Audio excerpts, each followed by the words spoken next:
Hello, everyone, and welcome to another episode of Webcast. As always, I am one of your hosts, Dr. Shauna Pandya, physician from Canada, lover of all things extreme environment related. Today on the podcast, we are going to answer the question, what exactly is a space nurse anyways? And with me, I have the perfect person to answer this question, a dear friend, collaborator, and a person with a stellar background, if you'll forgive the pun, Ms. Starr Schroeder. She goes by Starr Schroeder Astro RN on Twitter, so I think she's very well versed to answer this question. She has a background in critical care, emergency care. She is a fellow graduate of the Scientist Astronaut Program graduate from the International Institute for Astronautical Sciences. She is my co-author and collaborator on our recently published literature review on medical guidelines for commercial suborbital spaceflight. Her book chapters include topics such as space nutrition, the future of spacesuits, the lunar environment, and she is also the chair of PoSSUM 13, a not-for-profit organization that promotes careers in space and space exploration to women and underrepresented groups. So I think you'll agree with me. We have found quite the perfect person to answer this question. Starr, welcome to the show. Thank you so much. I'm happy to be here. So let's get into it. You on Twitter go by Starr Schroeder Astro RN. You have a very apt first name. So you started off in critical care. How exactly did you get into space nursing anyways? So space has been a dream of mine since I was a child. And it really wasn't a career path that I felt like was accessible to me, or not necessarily not accessible, but just not an easy career path for me to follow from the beginning of my career. And I had wanted to be a nurse, so I went into nursing. I kind of left the space dream behind, just thinking, oh, that's for engineers and NASA astronauts and, professional people who can do things with a background that I don't necessarily have.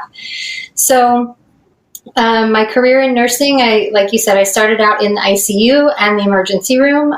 So I had a lot of critical care experience, and I'm currently in urgent care. And several years back, probably 2017, I decided that I relocated to Pennsylvania, and I'm not that far from Goddard, NASA. And I thought, it's drivable. I should probably check into that, see if there's anything there that nurses could do. I figured that, with a MedOps team, there had to be a spot for nursing in that environment. And as I started to look for those positions, I quickly realized that it really just wasn't a thing. So we all know that, we had Dee O'Hara, who was the nurse for a lot of the earlier astronauts, Mercury astronauts, Apollo.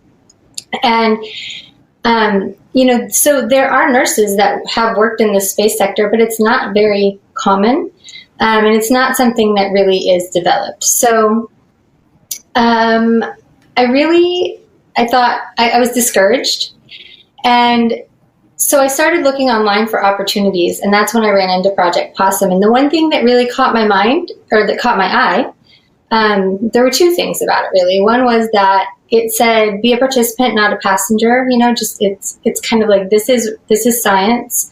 You're participating in science. And the other thing was that there was a bioastronautics track. So when I read the definition of what their bioastronautics track was, I thought, wow, this really fits into medicine. It's the human body. It's the study of, space, the effects of space on the human body. And as I thought about it more, went through my training, got more involved, I thought, the medical field here on Earth is a very multidisciplinary field. And traditionally, space medicine has been reserved for medical doctors.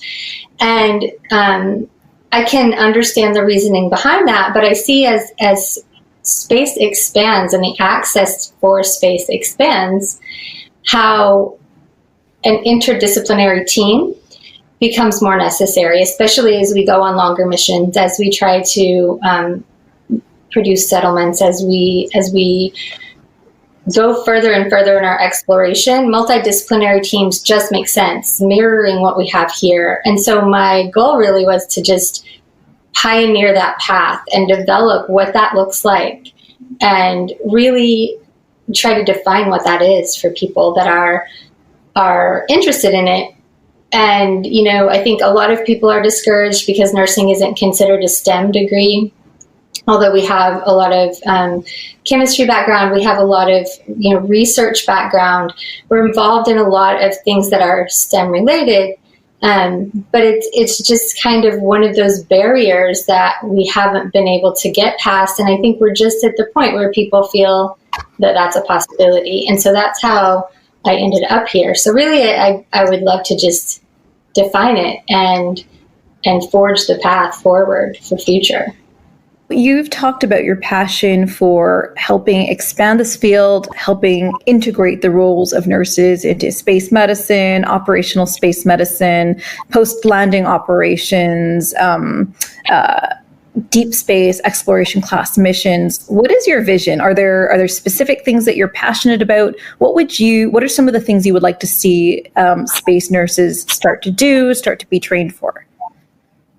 Absolutely. So I think that over the years, the idea and the abilities of nursing have evolved, right? So if you think back to the Apollo and the Mercury days, they very much were viewed as, and I'm not saying this is the reality of what they did, but they very much were viewed as just helpmates, they very much were there as support. And it still is that way, but the difference is that critical care nursing and emergency nursing and extreme medicine nursing has evolved so much.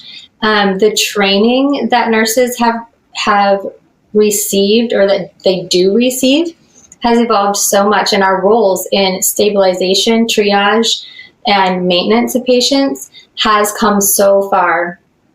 And so some of the things that I think nurses are in a really unique position, because they're one of the only careers in the medical field that can meet the patient at the door.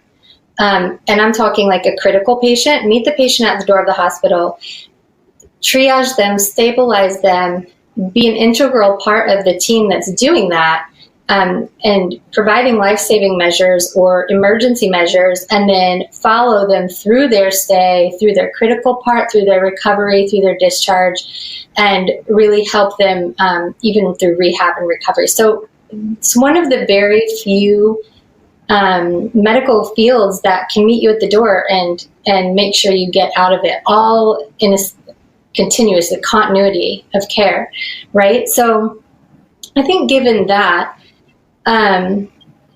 as we explore more, there will be more need for medical care. I mean, med ops in space is going to, I think, explode.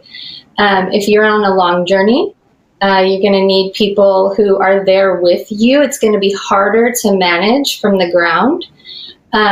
If you are in a settlement, like let's say that we put a settlement on the moon, right? Or we have people going frequently to the moon. Having a MedOps team that mirrors the Earth's team is going to be critical, because the same issues that arise here will arise there to a certain degree, especially as we move away from people who are highly trained, highly screened, and very rigorously tested individuals onto civilians who maybe have had less training, who maybe have more comorbidities or more health problems. As we move into those populations, the need for a multidisciplinary MedOps team is going to become critical. The other thing is that nurses have evolved so much in their ability to perform research over the years that really, I think nurses are in a prime position to be able to collect biomedical data on civilians who are flying. So we have Virgin Galactic now, we have SpaceX, who is going to fly their first orbital mission. We have Blue Origin, who just flew. So as we start seeing more and more civilians fly, it raises the question for what is risk and what is informed consent for people who are not highly trained, who are not rigorously tested, who have multiple comorbidities, or maybe even things they don't know about, and creates a situation for more emergency situations, right? So gathering data, monitoring those space passengers, whatever you want to call them, whether you call them tourists or astronauts, whatever you want to call them, those space participants, the medical data that we can collect and analyze for them is only going to make spaceflight safer. So I think that, research and multidisciplinary team development are the two things that I see as being beneficial. And then, on suborbital flights or the 4-day orbital flights, having someone on board potentially who can respond to emergencies, that's another field that I would love to see developed as well. So this seems like the perfect time, just building off what you just said, to talk about research, specifically research related to commercial spaceflight, research that you and I have done. So in the introduction, I mentioned we just published our paper on medical guidelines for commercial suborbital spaceflight. And this really ties back to the greater question of accessibility, because, some of these spaceflight providers like Virgin Galactic are saying, so safe your grandmother could fly. And then at the other end of the spectrum, we're seeing, extremely rigorous selection for governmental space agency astronauts, like NASA astronauts. I've often said that the path towards becoming an astronaut is littered with the hopes and dreams of medically disqualified candidates. But that's not really what we found in suborbital spaceflight. It turns out it's actually quite safe. Do you want to talk about some of our findings from that literature review on exactly who could fly, and what kind of comorbidities and age demographics they represented? Sure. So for that particular research project, we looked a lot at people who had gone through the centrifuge training centrifuge training that mirrored the flight of Virgin Galactic, Blue Origin, those commercial spaceflight providers who are going to take people who are paying customers. And really, like you said, what we found is that it was pretty safe, even in situations where you would think that maybe it wouldn't be. People who had pacemakers, who had defibrillators, implanted defibrillators, who had known heart defects, known arrhythmias, diabetes, insulin pumps, all of those things that would put people in a more high-risk category, seizure disorders, all of those things. What we found is that those people tolerated those G-forces and the flight patterns extremely well. The adverse events were very, very low, and I don't think that we found any that needed extreme intervention. I think the one thing that struck me, though, was that there was a case of a younger person who had no cardiac history whatsoever, who had a pretty significant arrhythmia for a significantly sustained amount of time. However, it self-resolved, and there was no intervention necessary, and there was no adverse effect on the person. So it still makes it very safe, but it also goes to show that even when there are no known risk factors, things will still happen. And that's it's just like being in the hospital, or being at the fair, or being anywhere you are. There are, you may have no known risk factors, but things happen all the time, right? And so I think it stressed the importance of preparedness. And the other thing is that, what we really thought would work well, and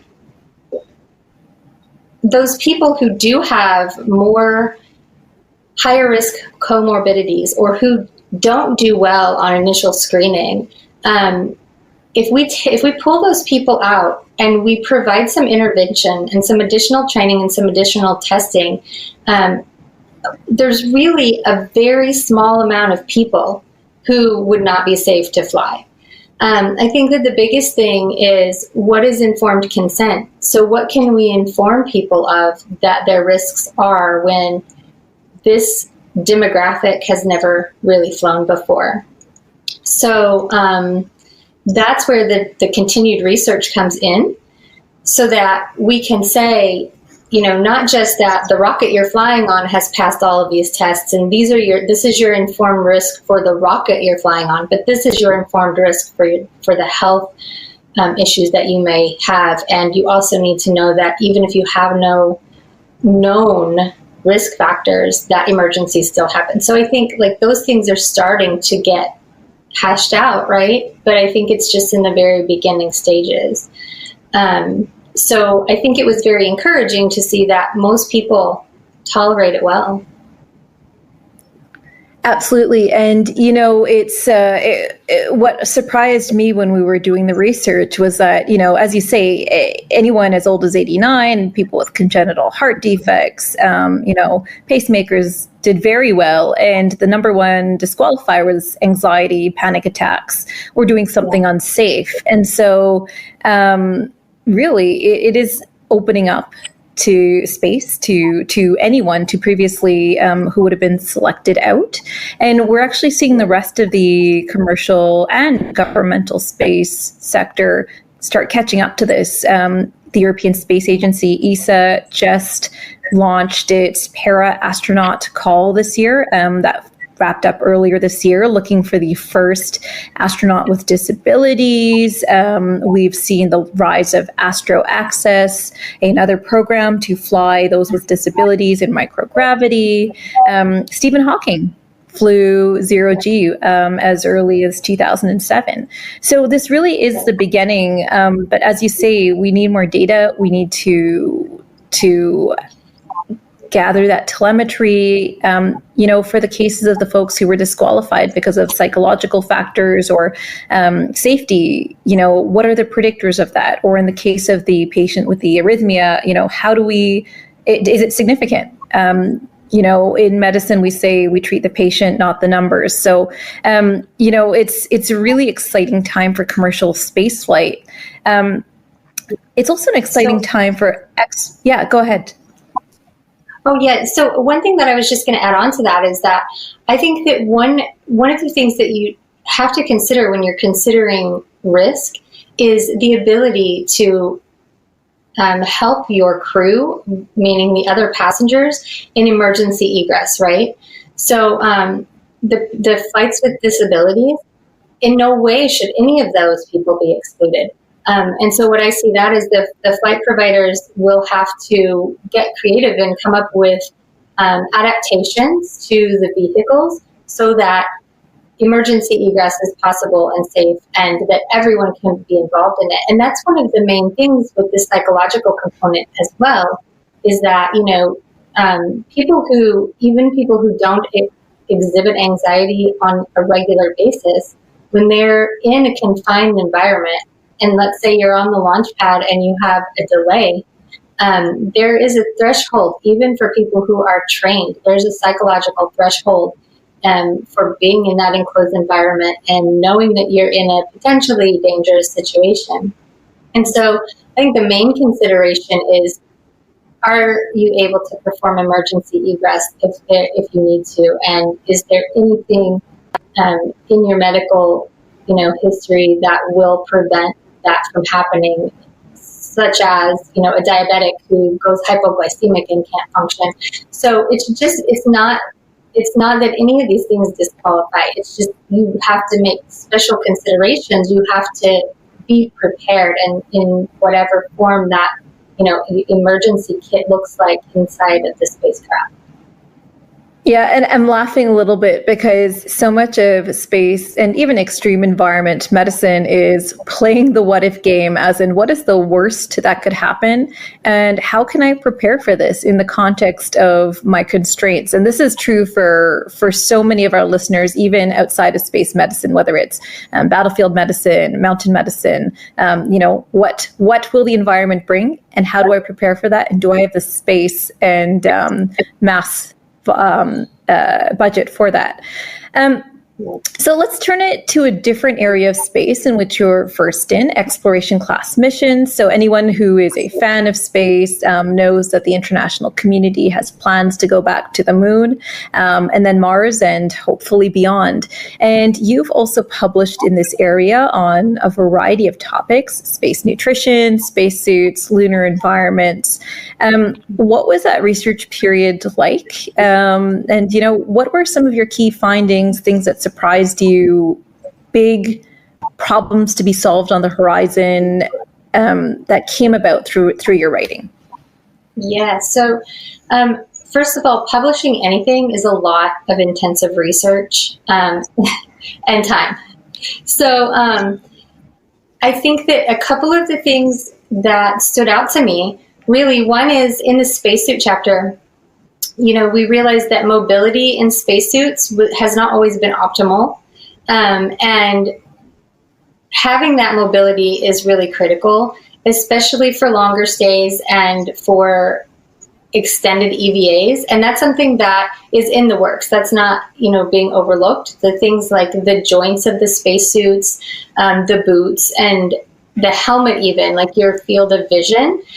So those are some really critical things that are evolving. And then I think the thing that surprised me the most, not surprised me, I guess surprised is a good word, but in the nutrition chapter, when we're here on Earth, we think of everything kind of almost, unless you're training for a specific event or you're really an athlete who watches exactly everything, we think of things kind of in macro, right? And we do a lot of supplementation, we do a lot of vitamins.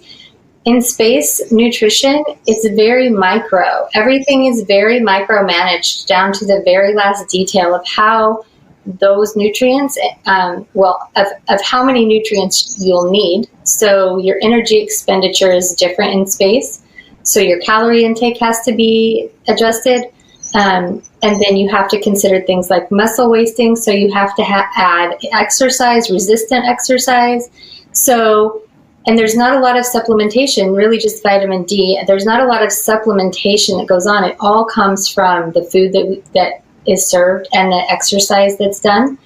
And so it's a lot of countermeasures to try to mitigate things that may happen, but it's very micro. It's very detail oriented.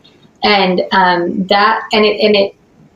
every system in the body is interconnected, and it really comes out when you look at the nutrition that's necessary for spaceflight. And that was fascinating to me. Yeah, and I know we're space nerding out, so just to define a few terms for those of us who may not be familiar. So EVA, extravehicular activity, so that's just a spacewalk, whether it's outside the International Space Station or an Apollo moonwalk. And then countermeasures is fairly self-explanatory, but basically you're trying to mitigate that muscle wasting or the bone density loss.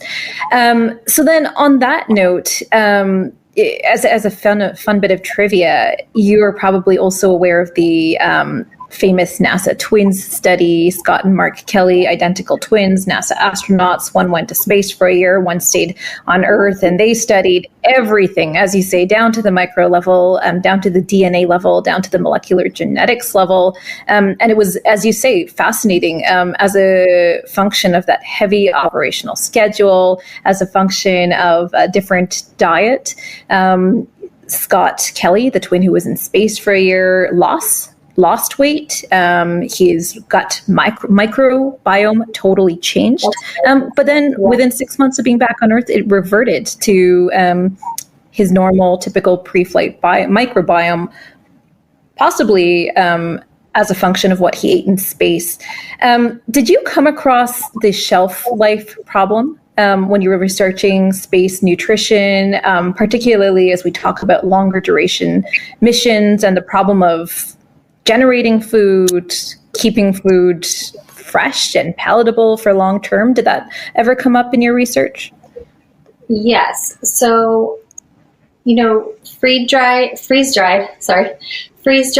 versus vacuum packed versus fresh food. Right now at the International Space Station, they do receive shipments of fresh food, but they have to eat it very quickly because it will ruin very quickly, obviously.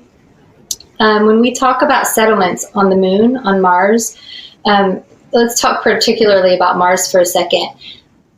When you fly, you have to make sure that not only are you taking what you need, but everything weight-wise has to be checked and balanced, right? So you have to know that your payload is going to be carryable, and you have a finite amount of space to fit all of your supplies, not just space, but weight allowance. So it's not like you can take tons and tons and tons of food with you. So something that we'll have to develop is, for lack of a better term, space farming. So growing crops in outer space environments, in environments where the soil is different than what we're used to, where the water supply is different, the sunlight is different. So there are experiments going on right now in the International Space Station. They do grow food there. They grow mostly vegetables is what they grow. They grow sometimes in pods. So there's a lot of different experiments going on. So dirt pods that are specially seeded. There are experiments with growing seeds into plants without any need for soil, with just water. The other thing you have to think about is when you're in space, when we're on Earth, roots grow down, water goes down to the bottom of the soil, right? When you're in space, there's no gravity for that to happen, so everything is floating. So you have to rethink how you're going to nourish the plants. So there's a whole entire study of how to grow food in an off-nominal or a non-Earth environment right now, with different soil types, without soil at all. How do you make the water stay and not float away? So all of that is being investigated right now, because when we settle, like let's say we settle Mars or we colonize Mars, even a few people, there's no way to take all of the food that we need. Yeah, absolutely. And the other part of it is, how do we make it palatable to astronauts? You know as well as I do that taste is altered in space. And it's crazy to think that things that you and I take for granted, like oranges, are considered a luxury on the International Space Station, precisely because of what you said, because they're relatively heavy. They have that short shelf life. So I'm glad that, it's the people like you are looking into this problem, and we're thinking about this problem. The other thing I want to talk about is something else you're working on. So you have also, as of late, embarked upon a master's in human factors in aerospace. What drew you to this field? Are you still in the fact-finding phase, or did you come to this master's program with specific problems you wanted to solve? So not necessarily specific problems in my mind, that questions that I had, but I just wanted to be able to take that specialty and really say, so I'll back up for a second. Human factors, what does that mean, right? So it's how humans interact with the systems around them, but also how the body reacts. There's a lot of psychology. So making sure that things are fail-safe and that systems are designed so that there is that element of decreasing risk as much as possible. And it all just falls into line with not necessarily medicine, but the human body and how the human body works and how humans think and function. There's also a lot of artificial intelligence and things like that involved, and really how humans interact and how we can use those technologies to make our space flights safer, to make them easier, and what the risks and benefits are. So it's just fascinating because you can then take that and say, well, what if I have AI flying on a flight and I am medically controlling or coordinating with AI who can provide healthcare on a flight without sending a human who's going to consume resources, right? So that sounds futuristic, but it's very much part of what's in development right now. And so it's very much, you can, it very much incorporates the human body, but also the human mind.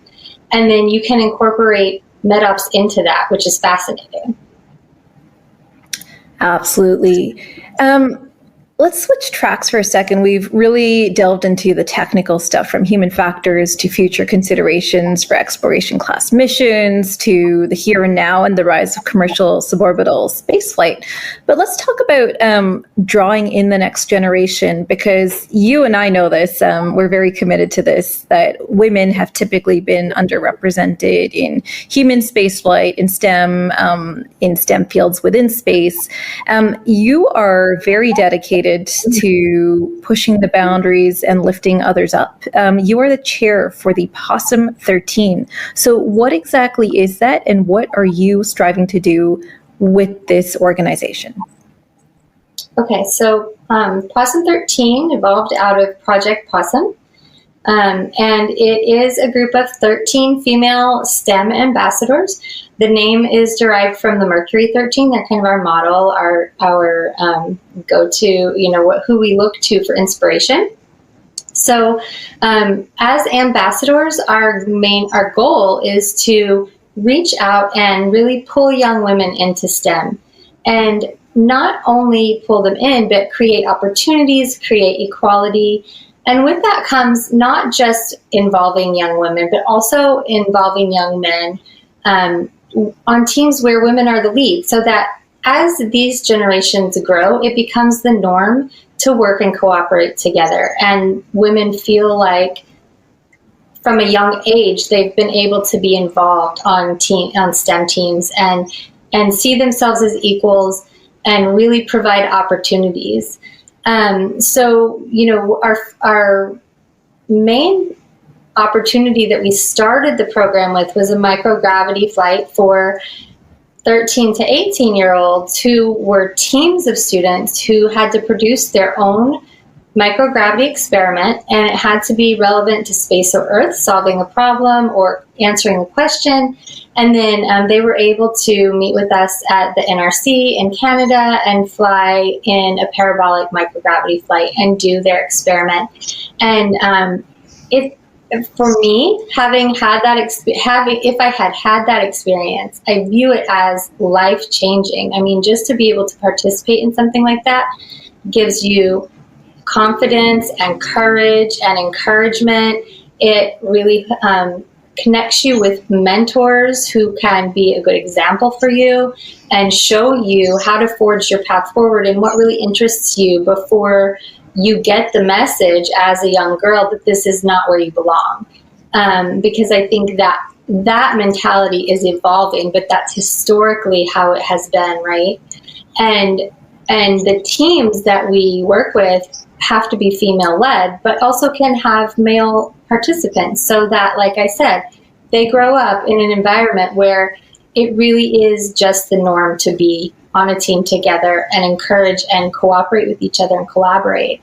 Right now, what we are focusing on, because of COVID, our flights haven't been going, we've been grounded. So what we realized was that once girls get to middle school, where we start that contest, the way the U.S. education system is set up, they generally are pigeonholed onto either a STEM track or not a STEM track based on how they test in their standardized testing. And so either that, or by the time they get to age 13, they're already distracted and fallen off the train, and they're not interested in STEM anymore. So really there are two really strong disqualifiers there, right? And so what we did as a team, we thought, really we need to reach further down into the elementary schools, into younger kids, and excite them. And there's no better way to excite kids than to interact with them and let them see you doing what they think they may not be able to do. You know, giving kids the opportunity and saying, you can do this. And showing that to them is really important. So that's what we are working on this year. We're working on a weather balloon project so that kids learn that it can be exciting to do science, that it can be fascinating to come up with your own question and find the answer and solve it. And, you know, really hands-on and interactive experience with them is what we are striving for right now. So that's where we are with the program, just really encouraging even down into younger years, so that hopefully by the time they get to middle school where it's not cool anymore or they don't think they're interested, they still are. Absolutely. And, you know, you and I were lucky enough to fly with our first winner, Ivana Hernandez from Colombia in 2019. We flew zero-G microgravity with her out of the National Research Council in Canada. And, you know, she just blew us away with her payload as a 16-year-old that she developed looking at Lorentzian forces. It was very physics-based. And, you know, it's definitely, we get a lot out of this. So absolutely, you know, this push to bring that passion for STEM, science, technology, engineering, math, medicine early, you know, it's so critical. So thank you for, you know, being the lead on this. And then just to translate our jargon, I know we've been using the words PoSSUM and IAS interchangeably. So those are part of the same organization, International Institute for Astronautical Sciences, and PoSSUM, Polar Suborbital Science of the Upper Mesosphere. This is where Starr and I have graduated from, have as scientist astronaut program graduates. This is where we've done our spacesuit testing. Just to loop the listener in. Starr, you are up to a ton. You are still doing this while working as a nurse in urgent care. You clearly are just getting started on your path into space operational, space medicine, space nursing. What is next on the horizon for you? And what is your ultimate dream? You know, if anything is possible, whether it's a dream job or a dream contribution to space nursing. Yeah, absolutely. So what I would love is to contribute more to research. And one of the things that we found in our literature review when we were doing our research was that there was a gap in knowledge in terms of what would happen to the heart when you do the push-pull, right? So the studies that we had were centrifuge. So it could mimic the gravitational forces of spaceflight. But if you think about it, when you're taking off at 6G and then all of a sudden you have zero gravity, the heart muscles pull, and there is some concern and a little bit of unknown there for people who have these comorbidities and risk factors on how the heart will react to that. Will that cause more arrhythmias? Will that cause more emergency events in people who are predisposed to certain things like that? And so EKG tracings in that push-pull environment are something that really hasn't been studied. And so before we were grounded from flying with COVID, we were talking about doing, I had talked about trying to get together a research study based on that for parabolic flight. Ultimately, I think like that would be the next step I would love to take, is to kind of fill in that gap on what happens on EKGs when you experience that push-pull in people who are not necessarily medically screened as closely as in the past. And then if you ask me my dream really is to be the first nurse in space. I mean, I really that would be amazing to me. But I don't want that for the notoriety. I want it because I want to show that nurses can be such an integral part of the med ops process. So what I would really love is to, have an experiment that really is nursing focused, that I can take into space and make a contribution and really open up for future nurses and really show that nursing is or can be part of a STEM pathway, or a multidisciplinary, valuable in a multidisciplinary team in space. Absolutely. And when you're talking about that push-pull, you're talking about that transition from hypergravity when you're accelerating to that transition into microgravity or zero G. Is that correct? Yes, yes. Yeah, absolutely. So it's when you have 6 Gs and you're going fast, hard. And then all of a sudden you're not, it's almost like slamming on your brakes in a car, sort of like that. You're going fast and then all of a sudden you're stopped. And what that does to the body. And that's something that you can't really study as well in a centrifuge. Right, absolutely. And then MedOps, just to translate that, medical operations, that's fantastic. And it really is critical that we have this continued interest, this creativity of what hasn't been studied yet, or what else are our blind spots. That's exactly the kind of thinking we need when we talk about making space accessible, and then also going further and into the unknown than we've ever gone as humans. As we wrap up here today, I think there's going to be so many out there who want to know more about you, more about your work. Where can people find you online to follow you on social media or to touch base? Well, LinkedIn is a really great place. It probably is the most where I get the most professional contacts, as opposed to personal social media. You mentioned Twitter. You mentioned my Twitter handle. We both know that I'm not very literate at Twitter, but I'm trying to get better.